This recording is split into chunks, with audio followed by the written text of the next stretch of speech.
Big Brother nem começou e a gente aparentemente já tem a primeira eliminação do programa. A patrocinadora, uma das maiores patrocinadoras do programa, Lojas Americanas, está se retirando como patrocinadora depois de anunciar sua dívida de aproximadamente 20 bilhões de reais. As Lojas Americanas é uma gigante do varejo brasileiro, tem cerca de 40 mil funcionários e atravessa agora uma das suas maiores, quiçá a maior crise financeira e com certeza a maior crise de imagem que ela já viveu. Aí eu te pergunto, o que você faria se você sentisse que seu emprego está em risco?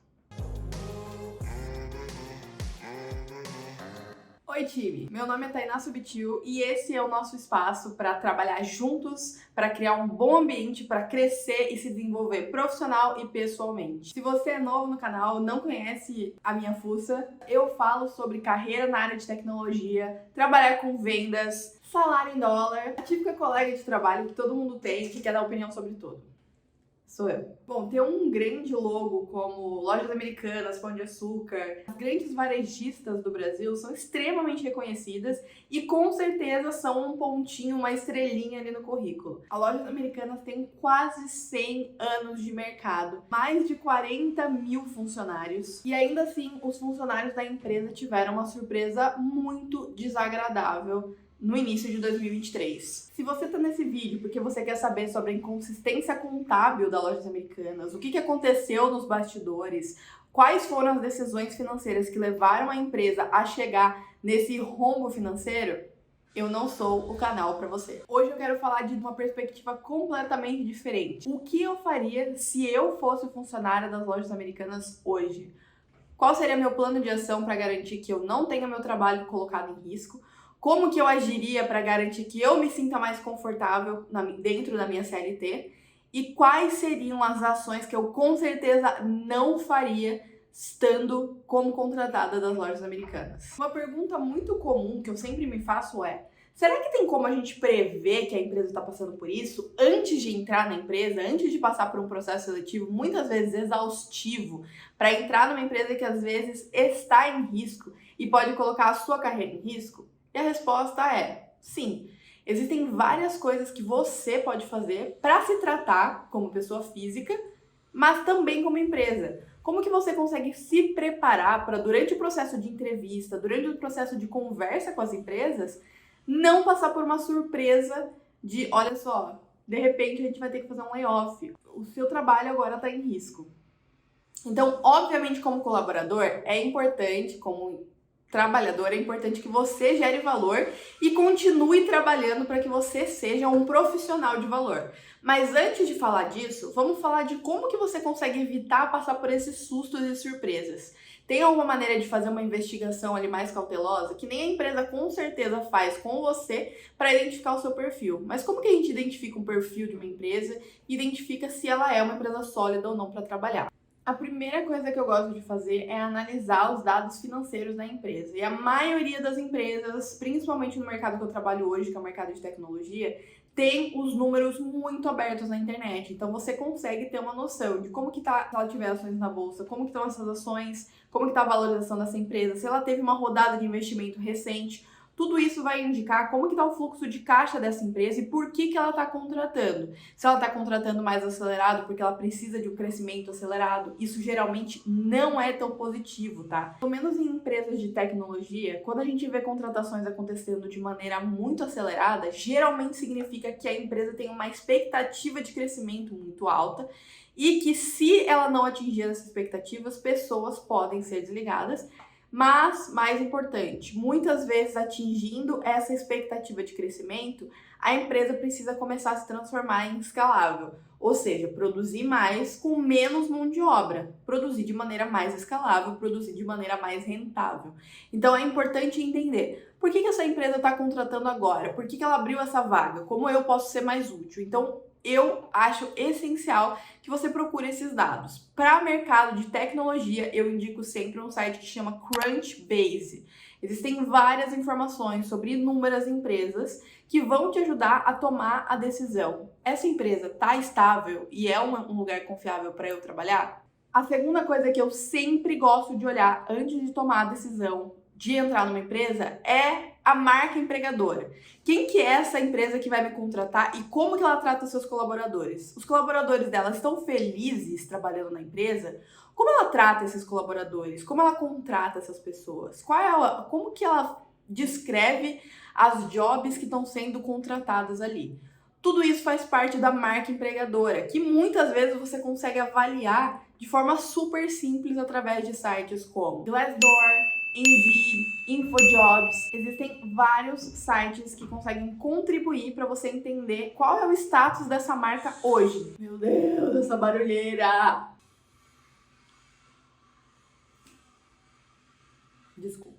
Uma dica muito útil também, se você está mudando de empresa e está indo para um lugar onde você não sente tanta segurança, você ainda tem essa desconfiança de, pô, será que eu vou fincar raízes sólidas nessa empresa? Será que é uma empresa confiável? É você também criar o seu próprio período de experiência, porque todas as empresas têm isso. Elas contratam as pessoas sem um vínculo tão forte empregatício por um determinado período de tempo, para conseguir fazer um período de experiência, de testar ali para ver se aquele colaborador se adapta, se aquele colaborador está apto e se ele inclusive não mentiu ali, está trabalhando para outra empresa. Acreditem, isso acontece. Você também pode ter esse período de adaptação dentro da empresa. Então vamos supor que você queira entender se essa empresa vai ser sólida e positiva para você. Coloca um período de tempo de, por exemplo, 3 meses para você fazer uma autoavaliação, ou às vezes até mesmo com algum profissional, um coach, um terapeuta, e você analisar, poxa, quais são os indícios aqui de que essa empresa vai me dar uma base sustentável. E algumas coisas que você pode procurar são uma boa liderança, conversas constantes com uma alta liderança ou com pessoas que estão em cargos mais estratégicos, um bom processo de onboarding, ou seja, nos seus primeiros meses, como que foi o seu treinamento? Quais foram os recursos oferecidos para você se desenvolver e se capacitar para executar a função que você foi contratado para executar? Você teve alguma conversa sobre desenvolvimento já nos seus primeiros meses? Tentaram entender quais são os seus objetivos de carreira? Todos esses são sinais claros de que você está numa empresa sólida e que vai ser positivo para o seu desenvolvimento pessoal e, obviamente, profissional. Tá, Tainá, mas tô dentro da empresa, sou um funcionário e eu recebo uma bomba dessas sabendo que a empresa tá meio mal das pernas. O que fazer? No mercado de tecnologia, e a palavra startup já vem carregada com um preconceito no mercado financeiro, que é: geralmente, startups não se pagam, ou seja, as startups elas ficam captando investimento e gerando recursos até elas atingirem o break-even, ou seja, até elas finalmente gerarem o próprio lucro e não dependerem necessariamente do investimento.